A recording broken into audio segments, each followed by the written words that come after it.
असर हो रहा है। और अगर सब लोग इस अन्याय पे चुप रहेंगे तो बात खराब हो जाएगी, फिर कल हम भी दोषी हो जाएंगे। हम दोषी नहीं बन सकते। इस मामले में हमने तय किया है कि सरकार को गिरफ्तारी के लिए 7 दिन का समय है। अगर ऐसा नहीं होता है, लोगों को डायरेक्शन दी थी कि आपको सुरक्षा करनी है, इसी पुलिस ने रात जो किया वो बड़ा डरावना था। और अगर वो पुलिस के द्वारा अगर ऐसा किया जाएगा तो फिर सुरक्षा कौन करेगा?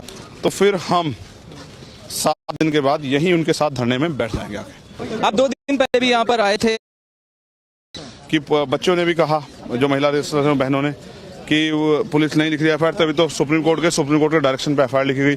और अब जब पुलिस ने ऐसा कर दिया तो अब हमें लगता है इस लड़ाई को जमीन पे हमें खुद ही मिलकर लड़ना पड़ेगा। जैसे कि मैं तय किया कि 7 दिन का समय हमने दिया है कि पुलिस अपनी तरफ से कार्रवाई करे, 164 के बयान कराए, जो भी कुछ कराना है, और जो जिन पे आरोप है उनको गिरफ्तार करे। अगर ऐसा नहीं होता है तो फिर हम 7 दिन के बाद यही उनके साथ धरने में बैठ जाएंगे आगे। और जब तक धरना चलेगा, जब तक न्याय नहीं मिलता, हम उसी धरने में शामिल रहेंगे। जैसे कि आप 7 दिन के बाद यहाँ पर आओगे, अगर 7 दिन पहले भी हम देख चुके हैं, क्योंकि 12 दिन से लगातार ये आंदोलन चल रहा है, 12 दिन तक कार्यवाही नहीं हो रही है, तो आपको लगता है कि आगे 7 दिन में ये सरकार कार्यवाही करेगी? देखो, नहीं करे, हमारा काम है कि हम अपनी बात को सरकार को संदेश के रूप में पहुंचा दें।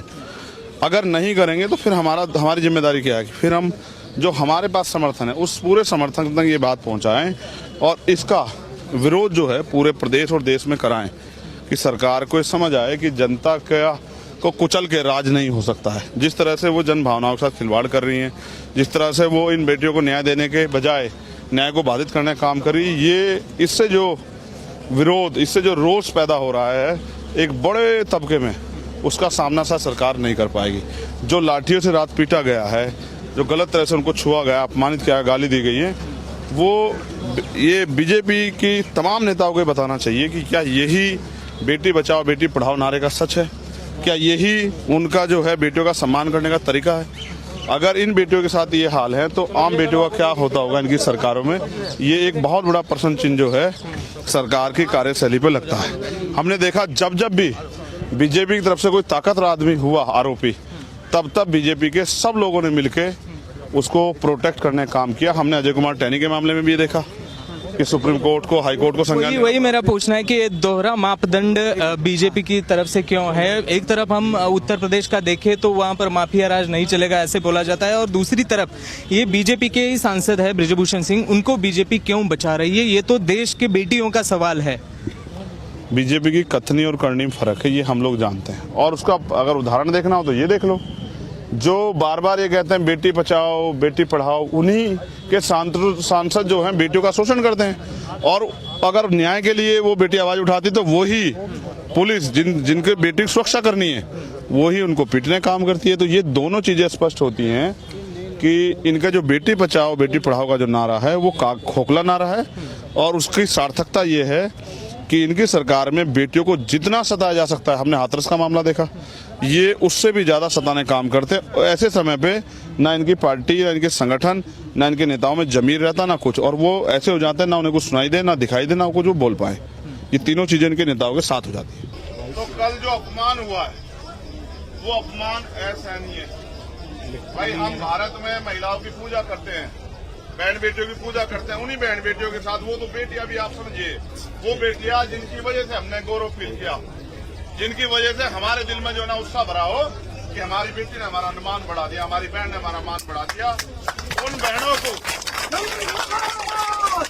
बहनों को जिस तरह से, मैं तो कह भी नहीं पा रहा, ये खड़ा है भाई बजरंग, मैं तो कह भी नहीं पा रहा, ये सही भी नहीं है जिस तरह का अपमानजनक रवैया उनके साथ, ये तो किसी भी बहन बेटी के साथ होना ही नहीं चाहिए।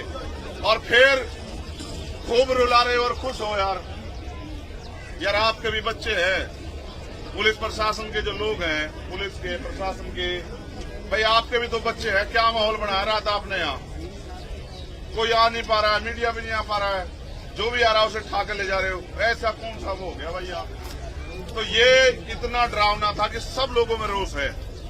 स्पेशली मैं तो, क्योंकि मुझे वोट डालनी थी, हमारे यहाँ चुनाव चल रहा है, अगर हम ही नहीं उसका समर्थन करेंगे तो फिर लोग कैसे देखेंगे।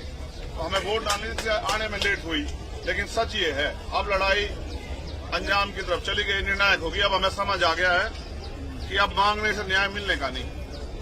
देखो, बाबा साहब अम्बेडकर एक कथन कहते हैं कि अन्याय करने वाले से अन्याय सहने वाला ज्यादा दोषी होता है। यहाँ अन्याय हो रहा है, अगर आप में अगर बैठा एक आदमी भी कह दे कि अन्याय नहीं हो रहा है तो मैं अपनी बात को गलत मान लूं। यहाँ अन्याय हो रहा है, सरासर हो रहा है, और अगर सब लोग इस अन्याय पर चुप रहेंगे तो बात खराब हो जाएगी, फिर हम भी दोषी हो जाएंगे। हम दोषी नहीं बन सकते। इस बार हमने तय किया है कि सरकार को गिरफ्तारी के लिए 7 दिन का समय है। कितने दिन का? 7 दिन का।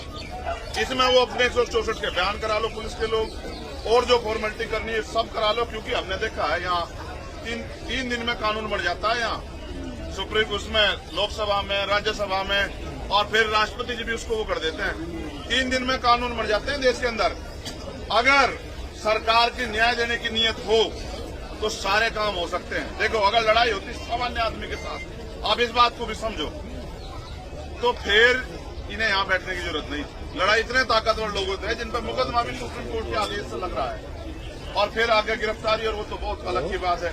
और फिर उन पर इतनी भी ताकत है, बताओ, यहाँ तक उनके समर्थन के भी लग गए बोर्ड। इसका मतलब सत्ता के संरक्षण में सारे काम हो रहे हैं।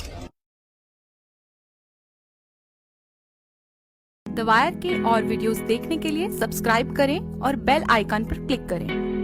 स्वतंत्र पत्रकारिता की आर्थिक मदद करने के लिए डिस्क्रिप्शन में दिए गए लिंक पर जाएं और अपनी राशि चुनें।